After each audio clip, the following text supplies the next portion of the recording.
I'm Tracy Baxter with today's Record Newswatch. It's another murder-suicide domestic tragedy in our area. This one occurring at a residence in the town of Wallkill, where state police say a man shot his wife and then took his own life.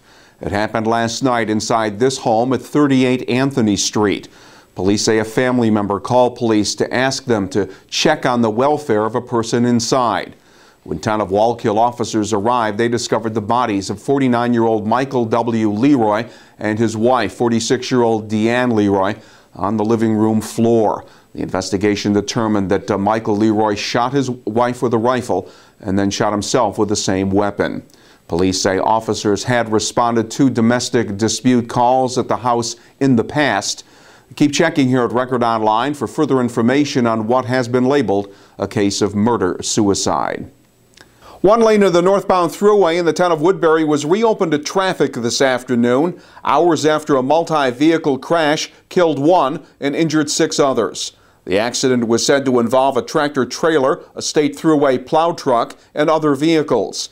53-year-old Mark Becker of Hillsdale, New Jersey, has been identified as the person who was pronounced dead at the scene. The 6 others suffered non-life-threatening injuries.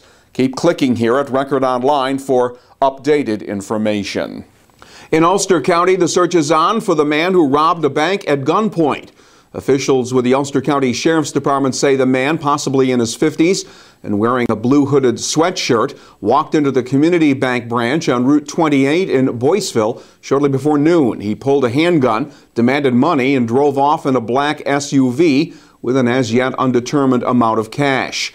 The Ontiora school across the street was placed in restricted access mode while police began their investigation. The writing was on the wall in Otisville, or in this case, on the snowbank. The person who spray painted the message to vote no was just one of an overwhelming majority of Town of Mount Hope residents who turned out in force yesterday to reject in no uncertain terms the proposed sale of the former Otisville Elementary School building to an ultra-Orthodox Jewish congregation.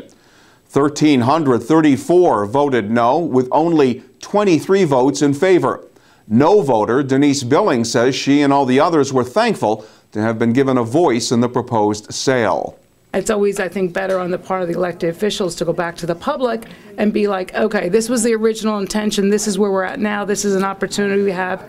If there's the ability to have a public vote on it, I would think they would always want the public input on it. So the fact that this was able to take place, I think, sends a good message that the community's input is important.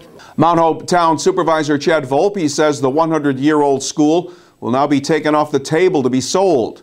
As for what will happen next, I think it's all going to depend on the condition of the school as far as what the engineers, I mean, if it's a safe building,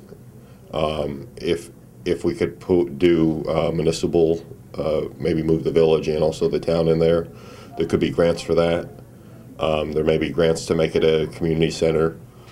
I don't know what kind of price tag's going to come along with it, and I think it's kind of premature to guess. Town engineers will be conducting the future use study. Volpe says Mount Hope residents will need to know that whatever direction is taken, it will come at a cost. It's a proposed project that has split members of the community. Both supporters and opponents of a Town of Wallkill natural gas power plant turned out in force during a State Public Service Commission hearing at SUNY Orange last night. The PSC's weighing the pros and cons of Valley Energy Center, a facility that would be built near Interstate 84. Those speaking in favor included local business groups and unions who want to see the more than 500 jobs that would be created should the facility get built. Opponents raised environmental and health concerns, with many of them saying projects involving wind, solar, and hydroelectric power would be safer.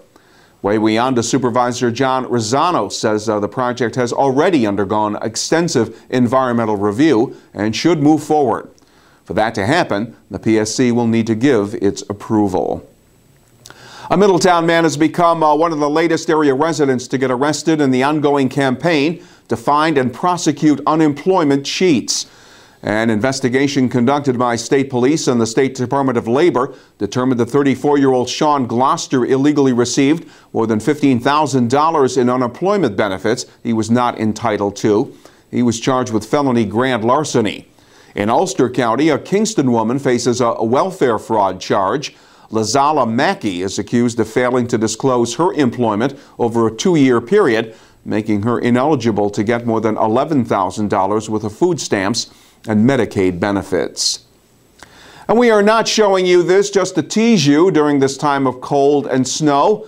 The kids who use the pool at Newburgh's Delano Hitch Park complex will have another recreation option in the future. The Newburgh City Council has signed off on a nearly $50,000 contract for a design study to build a skateboard park at Delano Hitch. A Grindline Concrete Skate Park design and construction company will plan out the skateboard park plaza. $200,000 in federal funding has already been allocated for construction. We should be used to it by now. We'll be dealing with even more cold weather for the rest of the week. Tomorrow will be partly cloudy and cold, with temperatures topping out in the upper 20s. Then after another night of single-digit temperatures, Friday will be partly cloudy, with the highs only reaching the middle 20s. Well, stay informed by starting your day with the Times-Herald Record. And breaking news is just a click away right here at Record Online. For Record Newswatch, I'm Tracy Baxter.